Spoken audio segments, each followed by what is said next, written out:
আসসালামু আলাইকুম ওরহমতুল্লাহি ওবরাকাতুহু। যে যেখান থেকে ফেসবুক লাইভে আমার সাথে আজকে যুক্ত হয়েছেন এবং ইউটিউব থেকে দেখছেন তাদের সবার উপরে রহমত বরকত নাজিল হোক, এই কামনা করছি, প্রত্যাশা করছি। আজকে স্টয়কিওমেট্রি নিয়ে আলাপ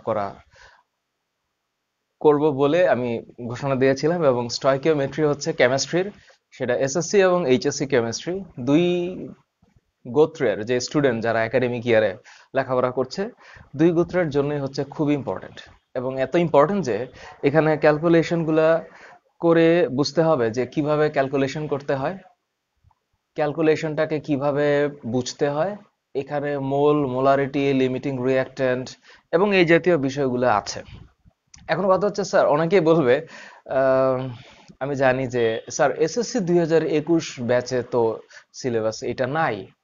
আচ্ছা, এখন কথা হচ্ছে, এটা আমি জানি যে নাই, কিন্তু তারপরেও আমার কাছে মনে হচ্ছে, বা এটা সবাই জানে, যে এসএসসি তে যদি এই অধ্যায়টা কেউ না বুঝে সামনে যায় তাহলে একটা বিপত্তি আছে।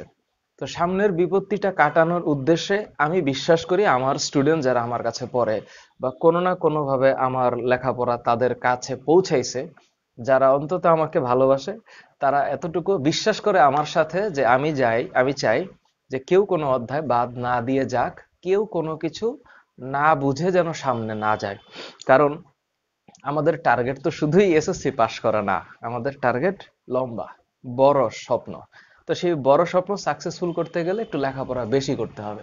আমি এখানে যে টাইটেলটা লিখছি এটা অ্যাকচুয়ালি এসএসসির টাইটেল না।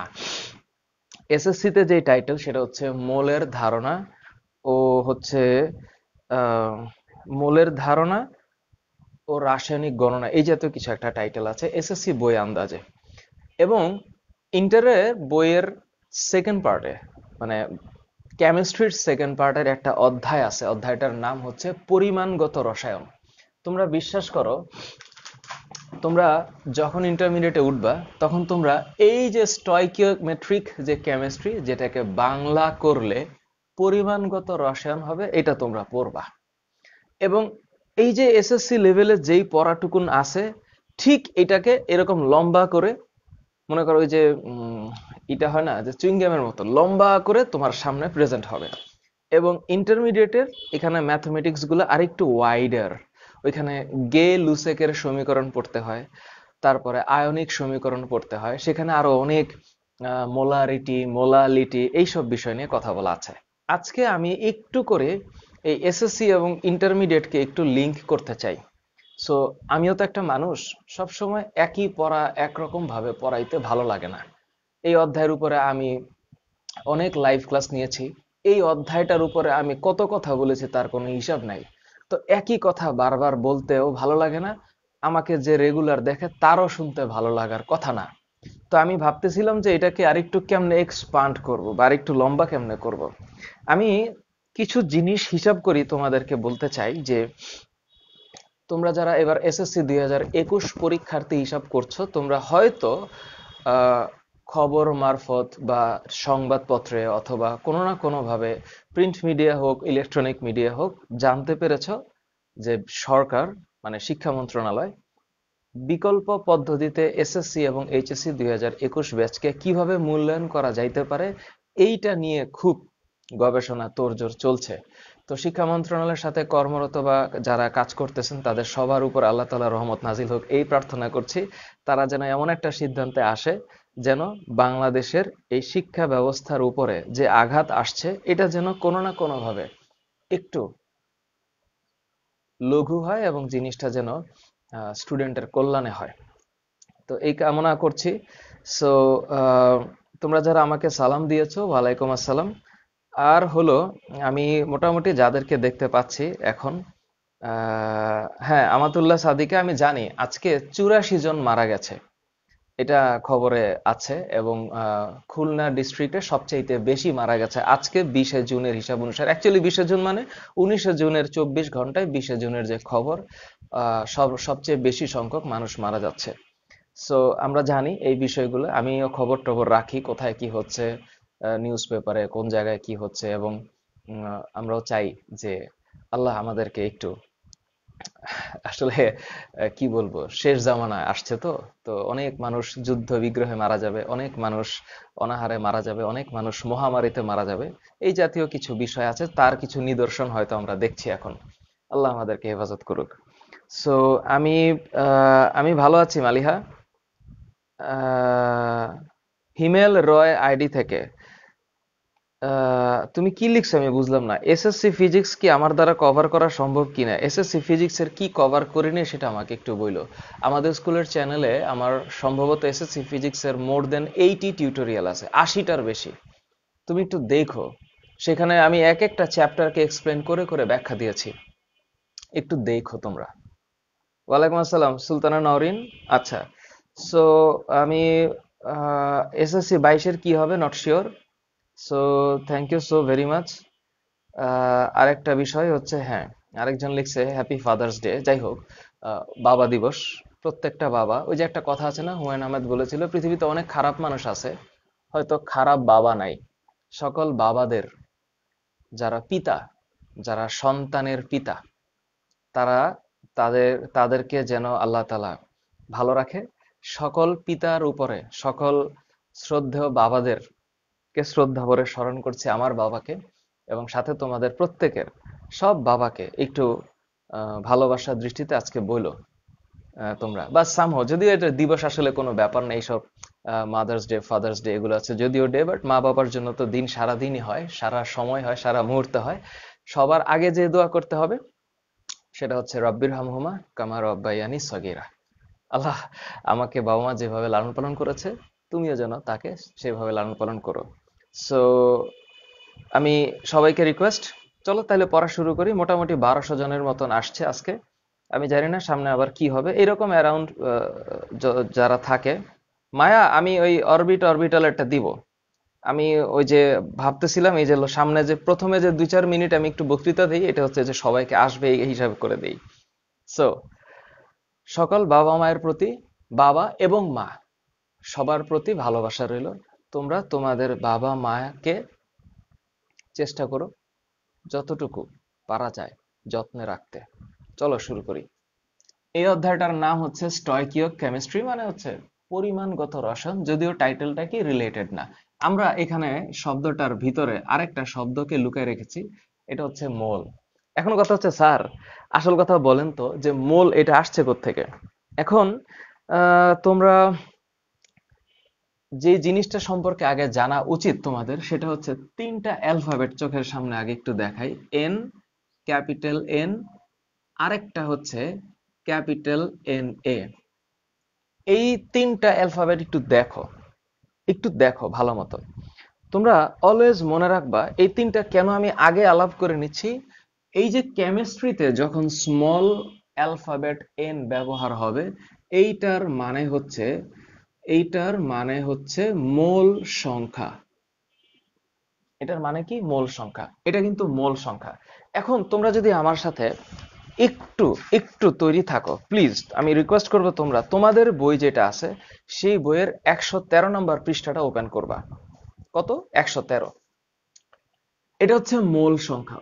খেয়াল করো, এই যে ক্যাপিটাল এন, যখন তুমি কোনো মানে কেমিস্ট্রিতে যখন ক্যাপিটাল এন ব্যবহার করা হয়, এটা হচ্ছে মানে অণুর সংখ্যা।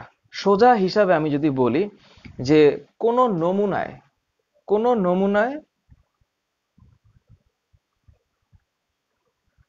মাই ডিয়ার মি আইডি থেকে তুমি একটু প্লিজ তোমার ডিভাইসের এটা বাড়ায় ফেলো, ব্রাইটনেসটা বাড়ায় ফেলো। আমার এই ডিভাইসটার একটু প্রবলেম হচ্ছে, ও হচ্ছে লাইটটাকে একটু করে ইন্টেন্সিটিটাকে কমায় ফেলে। ওকে, এন হচ্ছে মূল সংখ্যা। থ্যাংক ইউ ফাগুন। এই এন হচ্ছে নমুনায় উপস্থিত, হ্যাঁ, অণুর সংখ্যা। আজকে একটু তোমরা আমার সাথে খেয়াল করো, অণুর সংখ্যা। কতটুকু অণু আছে, কয়টা অণু আছে কোন একটা দ্রবণে, এতটুকু বা এই পরিমাণ অণু আছে, সেই অণুর সংখ্যা বোঝাইতে ব্যবহার করা হয় ক্যাপিটাল এন। বাট তুমি যদি কখনো দেখো যে ক্যাপিটাল এন এর নিচে আরেকটা ক্যাপিটাল এ আছে, স্মল এ নাই, এই এ মানে কিন্তু অন্য জিনিস। এই এ মানে হচ্ছে অ্যাভোগাড্রো নাম্বার। সুতরাং আমি যখন এই শব্দটা বলবো অ্যাভোগাড্রো নাম্বার। তোমরা নিশ্চিতভাবে এই অধ্যায় পড়ার সময় জানো যে অ্যাভোগাড্রো সংখ্যাটা কত। তোমরা সবাই জানো সেটা 6.022 ইন্টু 10⁻23। এই ব্যাপারে তোমাদের কোনো সন্দেহ নাই, কিন্তু অ্যাকচুয়ালি আর একটু লম্বা করলে অ্যাভোগাড্রোর এই সংখ্যাটাকে একদম পারফেক্টলি কাউন্ট করা যায়। সেটা কত? সেটা হচ্ছে 6.0221637 ইন্টু 10⁻23। আচ্ছা, এখন তোমরা বলতে পারো এটা অ্যাকচুয়ালি 1367 হবে, সরি। তোমরা আমাকে বলতে পারো স্যার এটা কি লিখলেন, এতে একই জিনিস। আমি বিশ্বাস একই তো জিনিস হবে। মানে আমি যদি একদম পিওরলি অ্যাভোগাড্রো সংখ্যাকে বোঝাতে চাই তাহলে এটা NA হবে, নাম্বার অফ অ্যাভোগাড্রো সংখ্যা বা অ্যাভোগাড্রো নাম্বার। এখন মজার ব্যাপার হচ্ছে, তাহলে স্যার আমাকে বলেন তো অ্যাভোগাড্রো সংখ্যা আর এই মোল সংখ্যার সাথে কিভাবে রিলেটেড? কিভাবে রিলেটেড? মজার ব্যাপারটা খেয়াল করো। আমি লেকচারটা এখান থেকে স্টার্ট করলাম। এই যে ক্যাপিটাল এ দিয়ে আমি MA দিয়েও অ্যাভোগাড্রোকে বোঝাচ্ছি, যিনি এই নাম্বারটাকে এক্সপ্লেন করেছেন বা নাম্বারটাকে ডিফাইন করেছেন। আমরা এটাকে পড়ি হচ্ছে অ্যাভোগাড্রো কনস্ট্যান্ট, মানে অ্যাভোগাড্রো ধ্রুবক। তো অ্যাভোগাড্রো কনস্ট্যান্ট এই মানটা হচ্ছে ফিক্স। তার মানে এই পরিমাণ যে কোনো কিছুর, এই পরিমাণ যে কোনো কিছুর যদি অণু, পরমাণু, আয়ন বা ইলেকট্রন থাকে, তাহলে আমি বলতে পারি এটা হচ্ছে অণু, তাহলে অথবা হচ্ছে পরমাণু, অথবা হচ্ছে আয়ন, অথবা ইলেকট্রন। এই চারটা জিনিসকে মনে রাখতে হবে। এখন তুমি যদি বলো যে স্যার 0.08 মোল সালফিউরিক অ্যাসিড, তাহলে আমি অণুর সংখ্যা কত বের করতে পারবো? সুতরাং এই 6.0221367 ইন্টু 10⁻23 এই নাম্বারটা হচ্ছে পিওর অ্যাভোগাড্রো নাম্বার। এটা কিন্তু বলা যাবে না। ঠিক আছে, তোমরা যারা যুক্ত হয়েছে নূরে এলাহি দুলাল আইডি থেকে, thank you so very much, thank you. আচ্ছা, 10⁻23, থ্যাংক ইউ। ওকে, সো যারা আসছে এখন, যেহেতু তোমরা সবাই একসাথে যুক্ত হয়েছে, চলো আমরা একটু মনোযোগ দিয়ে পড়ি এবং আমরা চেষ্টা করি যে আমরা যেন একটু ভালো কিছু শিখতে পারি। এবার আসি আসল কথায়। স্যার, তাহলে স্যার এইগুলোর একটা মনে করেন একটা সম্পর্কে আনা যায় না? আনা যায়। সম্পর্কটা কি জানো? এই সম্পর্কটা হচ্ছে এই যে নমুনায় উপস্থিত কি পরিমাণ অণু আছে এইটা বাইর করা যাবে ওই মোল সংখ্যার সাথে আমি যখন অ্যাভোগাড্রো সংখ্যক এটাকে গুণ করব। তোমরা যারা এসএসসি তে আছো, মানে এসএসসি লেভেলে আছো, তাদের কাছে এই জিনিসটা হয়তো একটু অন্যরকম লাগতেছে, কিন্তু ইন্টারের স্টুডেন্টের কাছে এগুলো পান্তা ভাত। এই এন মানে হচ্ছে কতটুকু পরিমাণ উপস্থিত আছে, এইটার ভিত্তিতে আমি এটা কিভাবে বের করব? আমি মোল সংখ্যাকে দিয়ে গুণ করব, অ্যাভোগাড্রো সংখ্যা দিয়ে গুণ করব, বা অ্যাভোগাড্রো কনস্ট্যান্ট দিয়ে গুণ করব। আমরা এটাকে অ্যাভোগাড্রো সংখ্যা বলি না, আমরা এটাকে অ্যাভোগাড্রো কনস্ট্যান্ট বলি, কারণ এই নাম্বারটা ফিক্সড, এই নাম্বারটা ধ্রুবক। এবার আসি মজার কথায়। স্যার মোল সংখ্যা যেন কেমনে বের করে? আচ্ছা, মোল সংখ্যা বাইর করার বুদ্ধি হচ্ছে সেটা অণুর সংখ্যায় হইতে পারে, আয়তনে হইতে পারে, ভরে হইতে পারে। এখন তুমি যদি মোল সংখ্যা বাইর করতে চাও, তুমি যদি মনে করো যে একটা দ্রবণের মোল সংখ্যা বাইর করব। কিসের মোল সংখ্যা? দ্রবের মোল সংখ্যা। স্যার দ্রব কি? দ্রব হচ্ছে যেই পদার্থটা দ্রবীভূত হয়, আর দ্রাবক হচ্ছে যে দ্রবীভূত করে। সো দ্রব আর দ্রাবক এক হইলে দ্রবণ হয়। সেই দ্রবণে যেই দ্রবটা থাকে, সলিউট থাকে। কেমিস্ট্রিতে তোমরা যখন অ্যাকচুয়ালি এই স্টয়কিওমেট্রিক ক্যালকুলেশন গুলা করবা বা স্টয়কিওমেট্রিক কেমিস্ট্রি গুলা পড়বা, তখন তোমাদেরকে, তুমি একটু চিন্তা করো তো, তোমাকে কেমিস্ট্রি ল্যাবে একটা বিকার, একটা টেস্ট টিউব, ফানেল, এই জিনিসগুলা দিয়ে লিকুইড নিয়ে তুমি কাজ করতেছো। তো তখন তো যা ইচ্ছা তা করা যাবে না, বুঝে শুনে করতে হবে। কতটুকু মিলিলিটার, কত মোল, কোন সলিউশনটাকে কার সাথে কিভাবে মিক্স করব, এটা বোঝার জন্যই এই স্টয়কিওমেট্রিক কেমিস্ট্রি দরকার। আচ্ছা, তো মোল সংখ্যা কেমনে বাইর করতে হবে স্যার বলেন তো? আমি বলি মোল সংখ্যা বাইর করার বুদ্ধি হচ্ছে, আমি যদি অণুর সংখ্যা হিসাব করি তাহলে সেটা হবে ডাব্লিউ। এটা তোমাদের কাছে পরিচিত যে অণুর সংখ্যা। এখন আমি যদি এটাকে ভর হিসেবে চিন্তা করি, কারণ ডাব্লিউ মানে হচ্ছে ওয়েট, যদিও এটা ওয়েট হচ্ছে ওজন, কিন্তু হচ্ছে এটা ভর। সুতরাং ভর মানে মোল সংখ্যা বাইর করার জন্য যদি আমি ভর ব্যবহার করি, তাহলে এটার নিচে আমি আণবিক ভর দিয়ে ভাগ করতে হবে। তাহলে ভর হিসাবে ভরের অনুপাত হচ্ছে মোল সংখ্যা। আবার আয়তন হিসাবে 22.4 লিটার, এটা হচ্ছে মোল সংখ্যা। কারণ এখন এখানে অনেকের আবার মানে কনফিউশন আছে, স্যার এই যে 22.4 এটা আসছে কোত্থেকে? স্যার এই 22.4 কি মুখস্থ করা লাগবে? হ্যাঁ, অ্যাভোগাড্রোর যেই সূত্র, তার একটা গুরুত্বপূর্ণ অনুসিদ্ধান্ত হচ্ছে একই তাপমাত্রা ও চাপে, একই তাপমাত্রা ও চাপে সকল গ্যাসের মোলার আয়তন পরস্পর সমান। লাইনটা মনে রাখো, একই তাপমাত্রা ও চাপে, মানে তাপমাত্রা যদি একই থাকে, সেটা কত? এনিথিং, সেটা হইতে পারে 52 ডিগ্রি সেলসিয়াস, সেটা হইতে পারে 45 ডিগ্রি সেলসিয়াস, সেটা হতে পারে 31 ডিগ্রি সেলসিয়াস।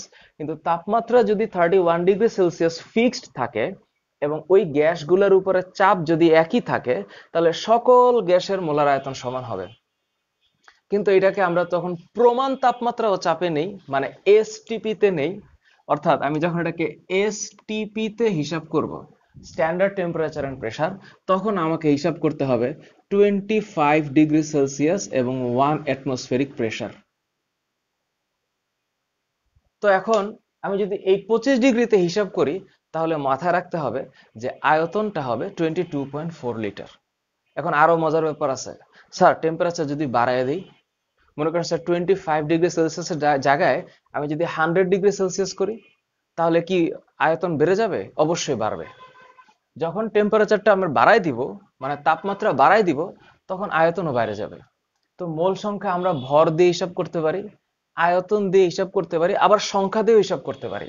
তাহলে এই সংখ্যাটা হচ্ছে ওই যে আমি যেটা লিখলাম, এই সংখ্যাটা হচ্ছে, যদি আমি সংখ্যা হিসাব করি, তাহলে এটা হবে এন এ।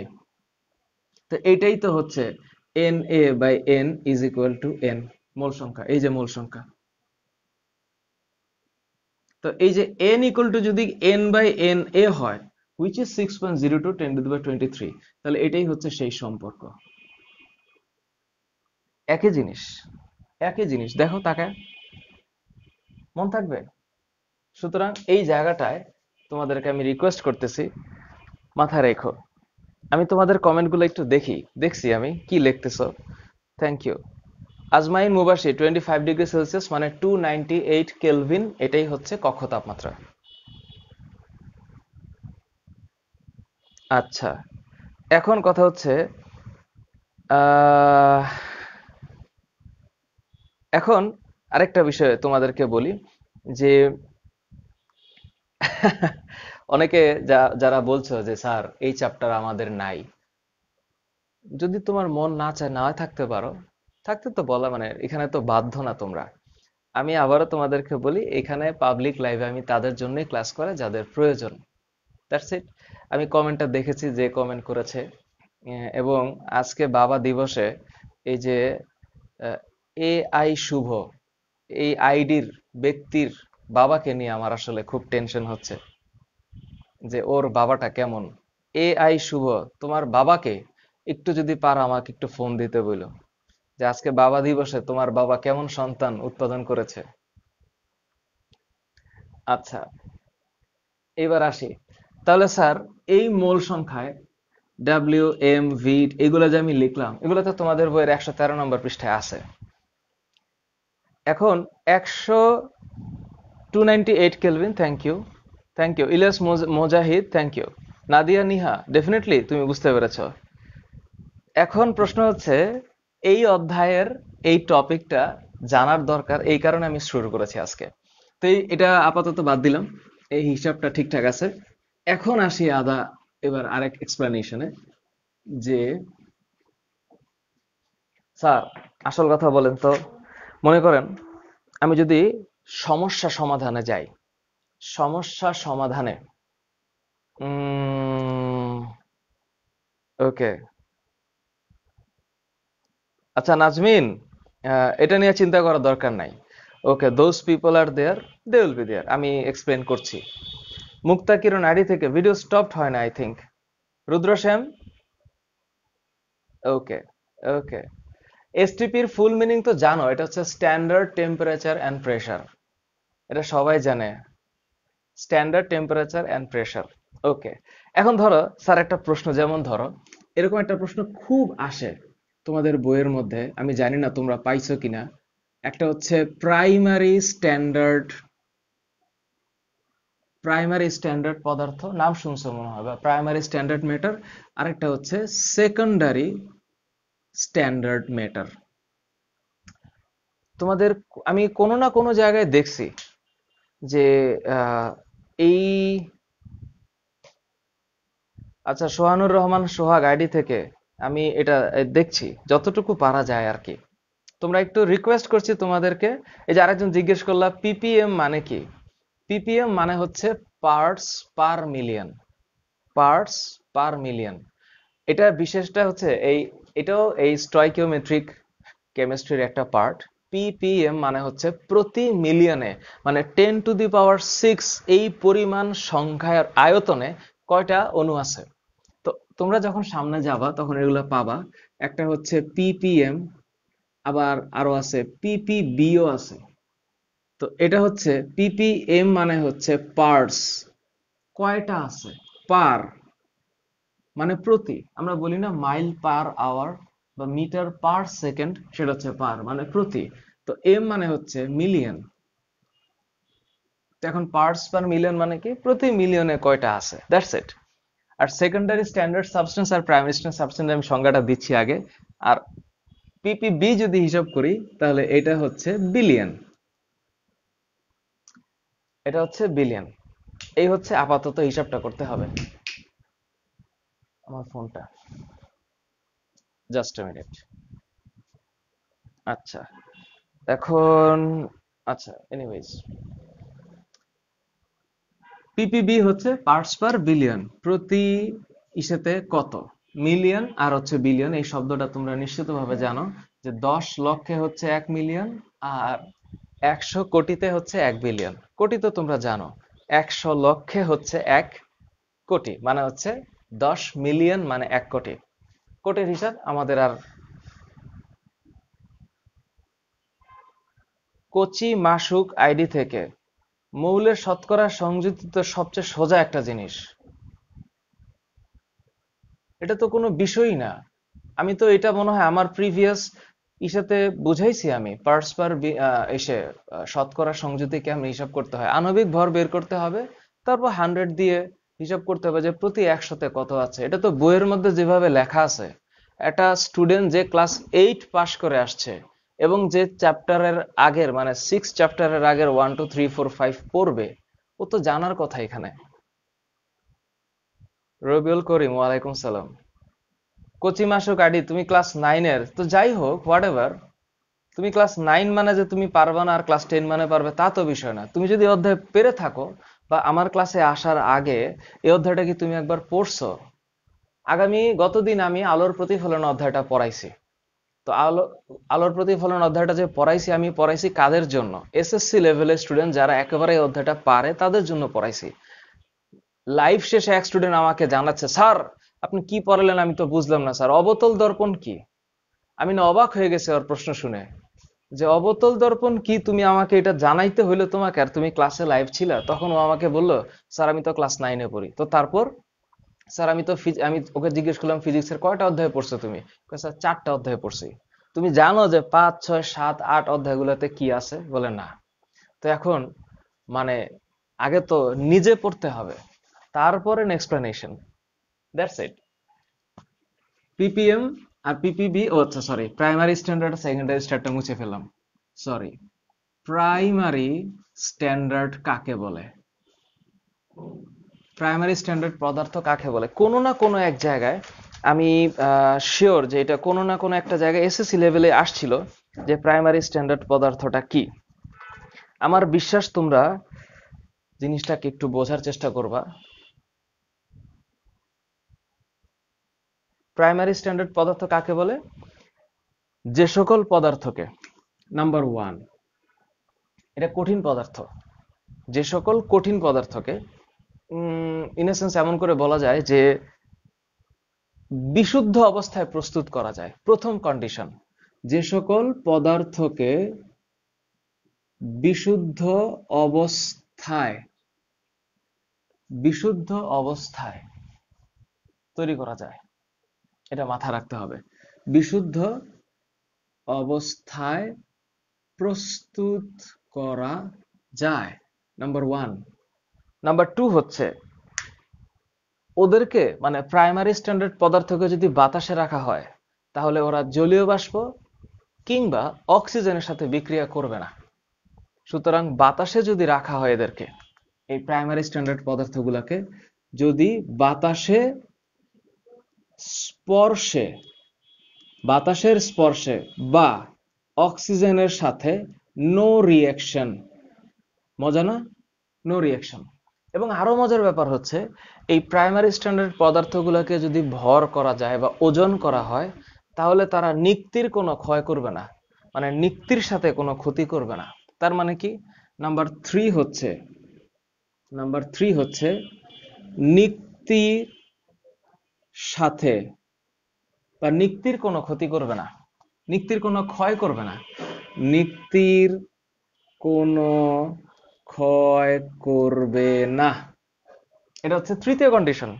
এবং 4 নম্বর কন্ডিশন হচ্ছে যে এই যেটা যদি দ্রবণ হয়, মানে এদের যে দ্রবণ, সেই দ্রবণের ঘনমাত্রা দীর্ঘদিন অপরিবর্তিত থাকে। তার মানে এদের যে দ্রবণ, এই দ্রবণের ঘনমাত্রা, এটা একটু মাথায় রেখো, দীর্ঘদিন অপরিবর্তিত থাকবে।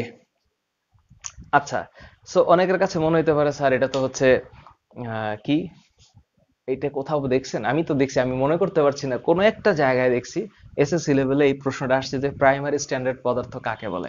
সুতরাং প্লিজ মাথায় রাখবা, প্রাইমারি স্ট্যান্ডার্ড পদার্থ হচ্ছে সেই সকল পদার্থ যাদেরকে বিশুদ্ধ অবস্থায় প্রস্তুত করা যায়, যারা বাতাসের সংস্পর্শে বা বাতাসে মুক্তভাবে রাখলে জলীয় বাষ্প বা হচ্ছে অক্সিজেনের সাথে বিক্রিয়া করবে না।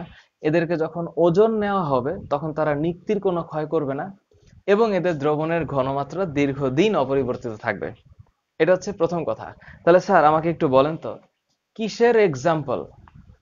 এই যে মুস্তাকিম হাসান, থ্যাংক ইউ, তুমি অনেক সুন্দর এক্সাম্পল দিয়েছো, তবে একটু বলতে হবে অনাদ্র সোডিয়াম কার্বনেট। এটা প্লিজ মাথায় রাখতে হবে। এটার এক্সাম্পল কি কি? এটার এক্সাম্পল হচ্ছে ডিহাইড্রেটেড অনাদ্র সোডিয়াম কার্বনেট। আর্দ্র না কিন্তু, মানে এটা জলীয়, মানে আর্দ্র অনাদ্র তো বোঝো, একটা হাইড্রেটেড ডিহাইড্রেটেড। অনাদ্র সোডিয়াম কার্বনেট হচ্ছে একটা প্রাইমারি স্ট্যান্ডার্ড পদার্থের এক্সাম্পল, মনে থাকবে। এরপরে আরো মজার ব্যাপার, পটাশিয়াম ডাইক্রোমেট তো আছে, K2Cr2O7, K2Cr2O7, এটা কিন্তু জারক, তোমরা জানো এটা জারক পদার্থ, কিন্তু এটা প্রাইমারি স্ট্যান্ডার্ড পদার্থ। আরো ব্যাপার হচ্ছে কেলাসিত রবিন চৌধুরী, নিক্তি হচ্ছে যেটা দিয়ে রাসায়নিক পদার্থের ভর মাপা হয়, এটাকে নিক্তি মানে দাঁড়িপাল্লা। আমরা যেমন ওজন করার জন্য বাজারে যে দাঁড়িপাল্লা দেখা যায়, বাট কেমিস্ট্রিতে ল্যাবে যে নিক্তিটা আছে এটা একটু একটু একটু স্পর্শকাতর, মানে খুব হালকা পরিমাণ, তুলা যন্ত্র তোমরা যেরকম দেখছো, নিক্তি হচ্ছে ওই রকম। Thank you Puja. Sodium carbonate, potassium dichromate. এখন প্রশ্ন হচ্ছে স্যার আরো কি আছে কিনা? হ্যাঁ আছে। তোমরা বলতে পারো স্যার কেলাসিত অক্সালিক অ্যাসিড, এটা একটু মাথায় রাখো, কেলাসিত অক্সালিক অ্যাসিড। তো তোমরা অক্সালিক অ্যাসিডের সংকেত তো পারো, C2H2O4, C2H2O4 মানে COOH। এখন আরো মজার ব্যাপার হচ্ছে, তাহলে স্যার বলেন তো সেকেন্ডারি স্ট্যান্ডার্ড পদার্থ কারা? প্রাইমারি স্ট্যান্ডার্ড তো বুঝলাম, সেকেন্ডারি স্ট্যান্ডার্ড পদার্থ হচ্ছে এই 4টা গুণের মধ্যে কোনো একটা গুণ যদি ওই পদার্থের না থাকে তাহলে সেটা সেকেন্ডারি স্ট্যান্ডার্ড পদার্থ, বুঝছো? কোনো একটা গুণ যদি এদের না থাকে এটা হচ্ছে সেকেন্ডারি স্ট্যান্ডার্ড পদার্থ। তা এরকম কি কি আছে? এরকম ধরো সোডিয়াম হাইড্রোক্সাইড ক্ষারক, তারপরে HCl অ্যাসিড, H2SO4 অ্যাসিড মানে সালফিউরিক অ্যাসিড, এরা হচ্ছে ইউজুয়ালি এরা হচ্ছে সেকেন্ডারি স্ট্যান্ডার্ড পদার্থ, কারণ এদের এইগুলার কোনো না কোনো একটা পরিবর্তন হবে। এটা গেল একটা সিম্পল হিসাব। আশা করছি তোমাদের এই ছোট্ট জিনিসটা কাজে দিবে। মানে ইউজুয়ালি হচ্ছে যখন কোনো ধরনের স্পেশাল কোনো কোয়েশ্চেন থাকে যে প্রাইমারি স্ট্যান্ডার্ড পদার্থ, এটা তো তোমাদের এসএসসি বইয়ের মধ্যে নাই, কমপ্লিটলি নাই, এটা আমি শিওর, কিন্তু কোনো জায়গায় যদি আসে আই গেস তোমরা এটা পারবা। এই অধ্যায়ে সবচাইতে ইম্পর্টেন্ট পয়েন্ট হচ্ছে আচ্ছা এটা কি তোমরা, এগুলো তো তোমরা পারবা, গেস পারবা, এটা আমি মুছে দিলাম। সুতরাং এইবার আসি আসল কাহিনীতে। স্যার, এই অধ্যায়ের সবচাইতে ইম্পর্টেন্ট পড়াটা কোনটা? এখন সবচাইতে ইম্পর্টেন্ট পড়াটা হচ্ছে লিমিটিং রিঅ্যাক্ট্যান্ট। তো লিমিটিং রিঅ্যাক্ট্যান্ট বোঝার আগে রাসায়নিক বিক্রিয়া সমতাকরণ শিখতে পারতে হয়। That is very important. তুমি যখন লিমিটিং রিঅ্যাক্ট্যান্ট বোঝো, তোমরা লিমিটিং রিঅ্যাক্ট্যান্টের সংজ্ঞা কি শিখছো? যে লিমিটিং রিঅ্যাক্ট্যান্ট হচ্ছে যেই একাধিক বিক্রিয়কের মধ্যে যে বিক্রিয়কটা আগে শেষ হয়ে যাবে, এটা হচ্ছে লিমিটিং বিক্রিয়ক, এই তো? আচ্ছা, concept clear, thank you. Limiting, না আব্দুল্লাহ আল মামুন, লিমিটিং বিক্রিয়া না, লিমিটিং বিক্রিয়ক, রিঅ্যাক্ট্যান্ট তোমরা কিন্তু একটু বুঝো। বিক্রিয়া লিমিটিং বিক্রিয়া না, যেই পদার্থটার শেষ হয়ে যাওয়ার কারণে বিক্রিয়া বন্ধ হয়ে যাচ্ছে সেই পদার্থটা লিমিটিং বিক্রিয়ক। সুতরাং এটা limiting reactant. Saika Mahjabin, thank you. Raisul Hasan Akaid, thank you সোনা। বাবারে, মাইদুর রহমান, খাতা শট নিয়ে ফেলেছ। হ্যাঁ ফাহিম, এটা সত্য কথা, তুল্য সংখ্যা পারলে ইজিলি পারা যায়। এখন এক একজনের এক একটা হওয়ার কথা, কিন্তু আমি কনফার্ম যে এখানে ব্লার হচ্ছে না। তোমাদের কি ব্লার হচ্ছে কারো? আজকে উপস্থিতি একটু কম, কারণ হচ্ছে অধিকাংশ স্টুডেন্ট যারা আমার এই গ্রুপে আসে, মানে ক্লাস করতে আসে, এরা হচ্ছে এসএসসি পরীক্ষা দেওয়ার কথা। তো আইসাই যখন দেখতেছে আমি চ্যাপ্টার 6 পড়াচ্ছি, ওদের প্রথম চিন্তাই থাকে এটা তো আমার না, এটা আমি কেন পড়বো। বাট এখন পর্যন্ত যারা আফিফা সুলতানা নারিন, হ্যাঁ, এখন পর্যন্ত যারা লাইভে আছো তাদের ভিতরে যে লেখাপড়ার ইচ্ছা আছে এটা প্রমাণিত। পুষ্পিতা, থ্যাংক ইউ সোনা। ব্লার হচ্ছে না এটা আমি জানি। ওকে, নীলিমা, লিমিটিং রিঅ্যাক্ট্যান্ট এক্সামে সবচেয়ে বেশি আসে, অ্যাবসলিউটলি এটা আসে বেশি।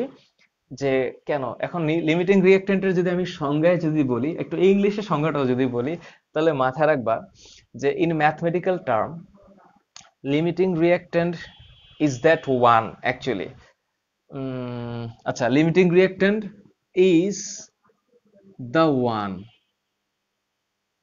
দ্যাট আইল্ড, এখন এই যে শব্দটা YIELD, আচ্ছা একটু এসে লিখি, দ্যাট আইলস, এটার মানে হচ্ছে যার কারণে কোন একটা কিছু ঘটে। The lower amount of product, that yield, the lower amount of product in a reaction. আচ্ছা স্যার, ইংরেজি লিখলেন কেন? পরীক্ষায় কি ইংরেজি লিখবো স্যার? না, এটা কেন লিখছি জানো? কারণ আমি বলছি যে আজকে থেকে লাইভ ক্লাসগুলোকে এসএসসির ব্যাচের যাদের সাথে ইন্টারমিডিয়েটের একটু লিংক করানোর আমি চেষ্টা করব। ইন্টারে এই চ্যাপ্টারটা আমি যদি পড়াই, তাহলে এই চ্যাপ্টার এসএসসির স্টুডেন্ট তোমাদের হা করে তাকায় থাকা ছাড়া আর কোনো উপায় থাকবে না, কারণ একেবারে একটু ভ্যারিয়েশন থাকবে। এই লাইনটা লেখা আছে, এই লাইনটা লিমিটিং রিঅ্যাক্ট্যান্টের অ্যাবসলিউট ডেফিনিশন, এটা হচ্ছে ম্যাথমেটিক্যাল ডেফিনিশন, যে mathematically limiting reactant is the one, একটা পদার্থ হবে যেটার কারণে সবচেয়ে কম পরিমাণ প্রোডাক্ট উৎপন্ন হবে। তা কম পরিমাণ প্রোডাক্ট উৎপন্ন হবে কিসের জন্য? যে বিক্রিয়ক আগে শেষ হয়ে যাবে তার জন্যই তো হবে। সুতরাং তোমরা কিন্তু লিমিটিং রিঅ্যাক্ট্যান্ট বলবা, লিমিটিং রিঅ্যাকশন বলবা না, অর্থাৎ একাধিক বিক্রিয়কের মধ্যে যেটা আগে শেষ হবে। এখন কথা হচ্ছে স্যার বুঝলাম, ভালো কথা, কোনটা শেষ হবে? এখন শেষ হওয়ার জন্য তো আমাদেরকে আগে ভর হিসাব করতে হবে। এই যে ভর হিসাব করা, এইটা বোঝাটা হচ্ছে ফ্যাক্টর। এবং অলওয়েজ মনে রাখবা, লিমিটিং রিঅ্যাক্ট্যান্ট হিসাব করতে গেলে আগে বিক্রিয়াটা সমতাকরণ করতে পারতে হবে। কি করতে পারতে হবে? বিক্রিয়া সমতাকরণ করতে পারতে হবে। এবং আমি তোমাদেরকে বলি, বিক্রিয়া সমতাকরণ করাটা জন্য তোমাদের যদি কারো কোনো ধরনের প্রবলেম মনে হয় যে স্যার, বাবারে বাবা, একজন এসএসসি ব্যাচ 2023, মানে তুমি ক্লাস 9-এ। ওকে, ওকে, সো এটা হচ্ছে একটা একটা সিম্পল ডেফিনিশন। আচ্ছা স্যার, এবার আসেন আগের জায়গায় আসেন। স্যার, বিক্রিয়ার সমতাকরণটা কেমনে? ধরো তোমাদেরকে একটা আমি ছোট্ট এক্সাম্পল দিই। নাইট্রিক অ্যাসিড প্রস্তুত হয় না, HNO3। এই নাইট্রিক অ্যাসিড প্রস্তুত করার যে পদ্ধতি, এটার নাম হচ্ছে অসওয়াল্ড পদ্ধতি। তোমরা অবশ্যই শুনছো মনে হয়, আমার বিশ্বাস তোমরা এটা শুনছো। এটা হচ্ছে অসওয়াল্ড পদ্ধতি, যে পদ্ধতিতে নাইট্রিক অ্যাসিড উৎপন্ন করতে হয়। নাইট্রিক অ্যাসিড উৎপাদন করার প্রথম ধাপটা কি জানো? অ্যামোনিয়াকে বায়ুর উপস্থিতিতে জারণ করতে হয়। অ্যামোনিয়াকে বায়ুর উপস্থিতিতে জারণ করলে নাইট্রিক অক্সাইড হয়। দেখো বিষয়টা কেমন। এই যে অ্যামোনিয়া, এটাকে যদি আমি জারণ করি, তাহলে ধরো আমি সমান চিহ্ন দিলাম, তাহলে নাইট্রিক অক্সাইড হবে এবং পানি হবে। পানি হবে। Thank you Hussain Mohammad Mahin. It's not limiting বিক্রিয়া, ইটস লিমিটিং বিক্রিয়ক।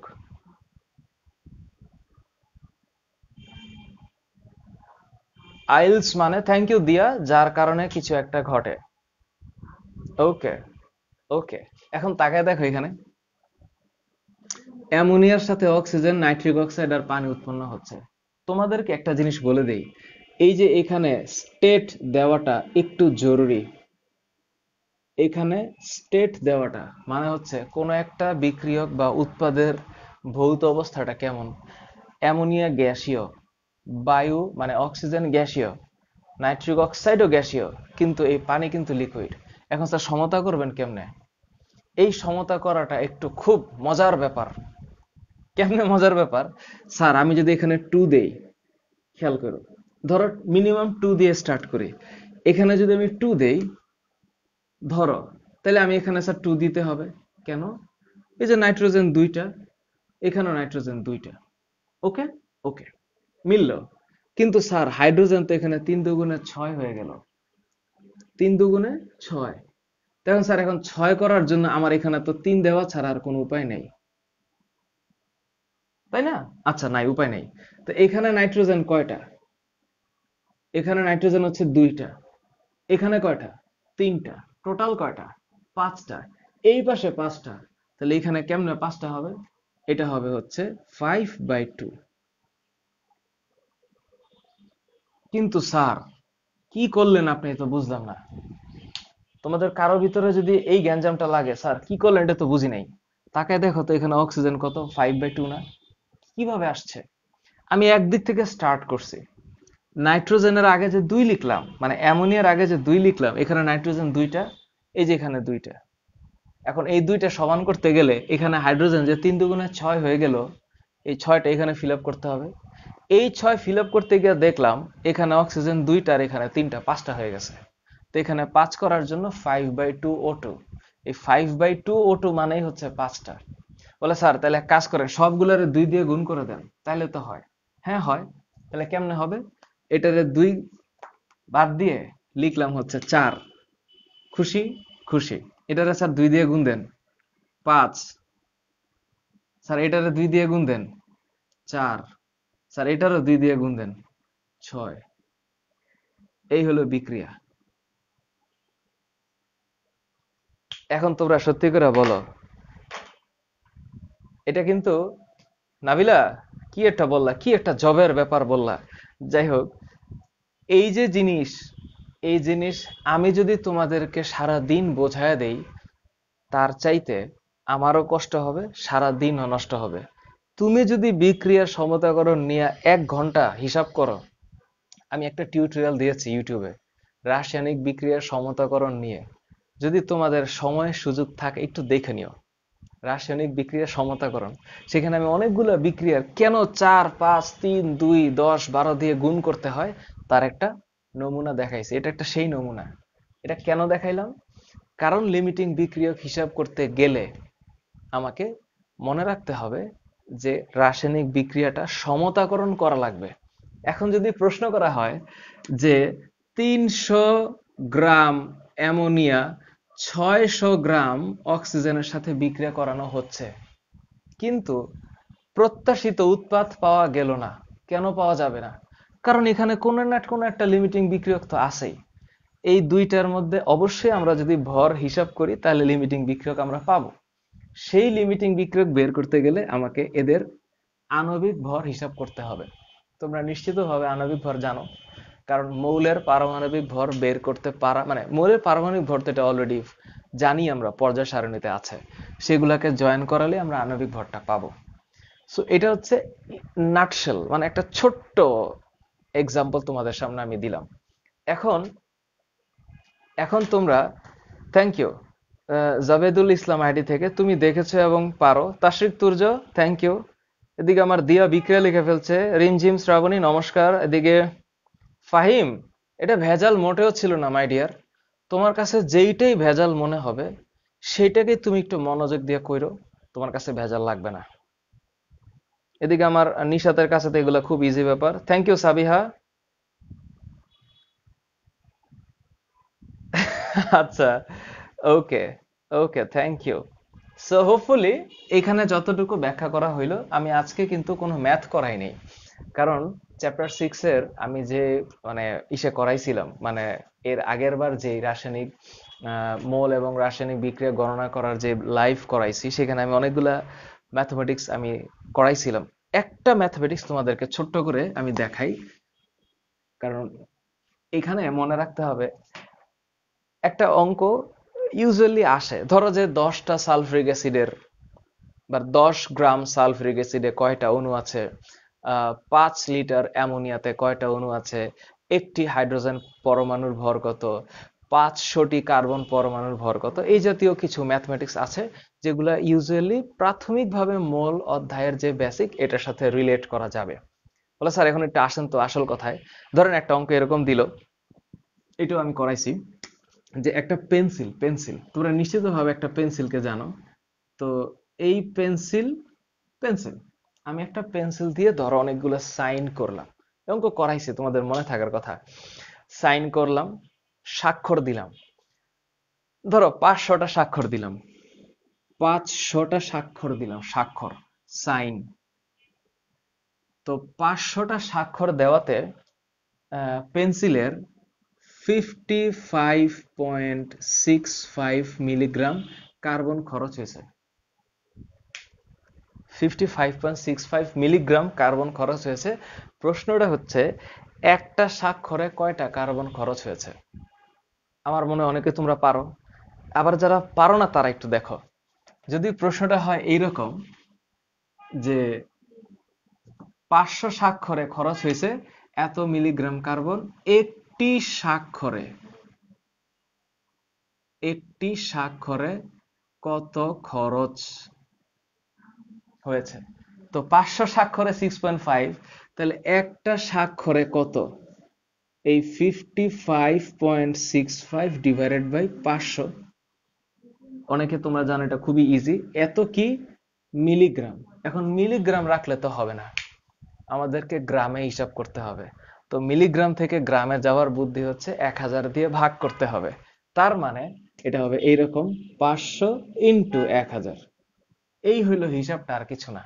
তো এখন আমি যদি হিসাব করি যে 55.65 ডিভাইডেড বাই 500123, 1.13, সরি, এটা হচ্ছে 1.113 ইন্টু 10⁻⁻⁴ গ্রাম কার্বন, এত গ্রাম।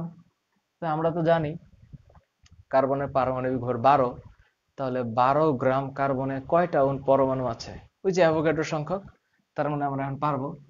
সুতরাং 12 গ্রাম কার্বনে যদি 6.02 10⁻23 এত সংখ্যক থাকে, তাহলে 1 গ্রামে কত থাকবে? এত ডিভাইডেড বাই 12। তাহলে এত গ্রামে কত থাকবে? তাহলে এত ইন্টু 1.113 ইন্টু 10⁻⁻4 গ্রাম। কি বোঝা গেছে? এত গ্রাম না, সরি, এত টি, অ্যাকচুয়ালি এত টি হবে। কত টি পরমাণু থাকবে? তাহলে 12 গ্রামে যদি এত টি থাকে, তাহলে 1 গ্রামে কত আর এত গ্রামে কত? তাহলে অ্যান্সারটা কি হবে? এত into 6.02 10⁻23 divided by 12, which is 5.58। তার মানে এটা হচ্ছে 5.58 10⁻18 এত টি পরমাণু থাকবে। That's it. অঙ্কটা তোমাদের কাছে, এটা ঐকিক নিয়ম। অংশু, দেখতে পাচ্ছি তোমাকে। এটা নুসাইর, এটা এত টি হবে। Thank you. Taskia, thank you so very much. Okay, Jafar Ahmed ID থেকে ভালোবাসা নিও তুমিও। আব্দুল্লাহ নুসাইর, এগুলো আসলেই সোজা। মানে আমি তো আগেই বলেছি যে এটা পারে, মানে যে যেটা পারে সেটা তার কাছে সোজা লাগে। আচ্ছা, তো যেহেতু এখন এশারের আজান দিয়েছে, নামাজ পড়তে হবে, আমি আহ, একটু রেগুলার থাকার চেষ্টা করছি এখন ফেসবুক লাইভে। কারণ হচ্ছে পাবলিক গ্রুপে যারা আমার সাথে যুক্ত বা তোমরা যারা পড়ালেখার জন্য আসো, কিছু ছুটছাট কিছু অপদার্থ আছে মাঝে মধ্যে ফেসবুক লাইভে। এটা আজকে থেকে বা এখন থেকে আমরা একটু মনের বাইরে রাখতে হবে। বাট তোমরা যারা শেষ পর্যন্ত থাকো, তোমরাই হচ্ছে লেখাপড়া যে করো বা তোমাদের প্রতি যে লেখাপড়ার টান আছে এটা প্রমাণিত হয়। সুতরাং ফেসবুক লাইভে কতজন থাকলো এটা আমার কাছে বিষয় না, বাট তারপর আমি সামটাইমস মেনশন করি। এটা একটা এনকারেজিং পয়েন্ট, কারণ আমি একটা ফেসবুক লাইভ করালে সেখানে যদি আমি গতদিন দেখলাম যে 2.2K পর্যন্ত ওয়াচিং থাকে। সো 2200-2300 জন যখন একটা ফেসবুক লাইভে থাকে, সেই ফেসবুক লাইভের মানে হচ্ছে যে এখানে একটা বড় দায়িত্ব থাকে। এবং প্রত্যেকটা স্টুডেন্ট যারা এই সময় বা এমবি খরচ করে মোবাইলের সামনে থাকে, এদের একটা ডিজায়ার থাকে যে স্যার এই অধ্যায়টা বা এই পয়েন্টটা আমার বুঝতে হবে। তার মানে স্টুডেন্টের সংখ্যা বেশি এবং স্টুডেন্ট পড়তে চায়, এটা প্রমাণ করে। সো এটা একটা ভালো দিক। সুতরাং তোমরা যারা শেষ পর্যন্ত থাকো, এরা যেহেতু প্রমাণ করো যে এই জিনিসগুলো তোমাদের লাগবে। এবং আমি আজকে এই অধ্যায়টাকে একটু ভিন্ন আঙ্গিকে ব্যাখ্যা করেছি, যদিও আমি অধ্যায়ে কিন্তু ঢুকিনি এখনো। আমি একটু ডিফারেন্ট ডিফারেন্ট কিছু জিনিস নিয়ে ছোট ছোট করে স্ক্যাটার্ড ওয়েতে আলাপ করলাম। যেহেতু এটা এবার এসএসসি সিলেবাসে নাই, বাট ক্লাস 10 এর ব্যাচের জন্য তো অবশ্যই লাগবে, এবং থোরলি এটা সবার জন্য লাগবে। আজকে যেহেতু কেমিস্ট্রি নিয়ে আলাপ করেছি, আমি চিন্তা ভাবনা করেছি যে বিজিএস এর যে তৃতীয় অধ্যায়টা আছে, যেটা নিয়ে অনেকের মনে একটা টেনশন থাকে, অক্ষাংশ, দ্রাঘিমাংশ, দ্রাঘিমা রেখা, সমাক্ষ রেখা, অক্ষরেখা, বাবারে এগুলা নিয়ে একটা ডেঞ্জারাস অবস্থা। অনেকে সময় নিয়ে হেরফেরে থাকে, কত ডিগ্রি কত মিনিট পৃথিবী ঘুরতেছে, কেমনে ঘুরতেছে, কোনটা কর্কট ক্রান্তি, মকর ক্রান্তি, সুমেরু, কুমেরু, এই শব্দগুলো নিয়ে একটু গ্যাঞ্জামের মধ্যে থাকে। ওদেরকে নিয়ে আমি একটা লাইভ করব। তবে আগামী কালকে ইনশাল্লাহ, হোপফুলি কালকে হচ্ছে কি বার? কালকে সোমবার। কালকে সোমবারে আমি ইনশাল্লাহ 9টার সময় আরেকটা টপিক নিয়ে আসবো। আমি একটু ভাবতেছি কি কি করা লাগবে, কারণ আমি গ্রুপে একটা পোস্ট করেছিলাম যে কার কি লাগবে একটু আমাকে জানাও। সেখানে যে পরিমাণ কমেন্ট আসছে তার উপর ভিত্তি করে আমি একটু একটু করে যাচ্ছি। সো ইনশাল্লাহ আমি সমাসের ভিডিওগুলো দেওয়ার চেষ্টা করব। আর এরপরে ফিজিক্সের অধ্যায় নিয়ে আলাপ করব, ফিজিক্সের ম্যাথ নিয়ে আলাপ করব নেক্সট ক্লাসে। তা আজকে বিদায় নিচ্ছি। 8:30 বাজে, তোমরা নামাজ পড়ে নিও। আর সুস্থ দেহে সুন্দর মন, এটা মাথায় রেখো। সুতরাং একটু ফিটনেসটা বাড়াইতে হবে। তোমরা একটু একটু রানিং টানিং, দৌড়াদৌড়ি, ব্যায়াম, ইয়োগা, রোপ স্কিপিং, এই জিনিসগুলো করো। ভোরে ঘুম থেকে ওঠার চেষ্টা করো। আল্লাহ হাফেজ।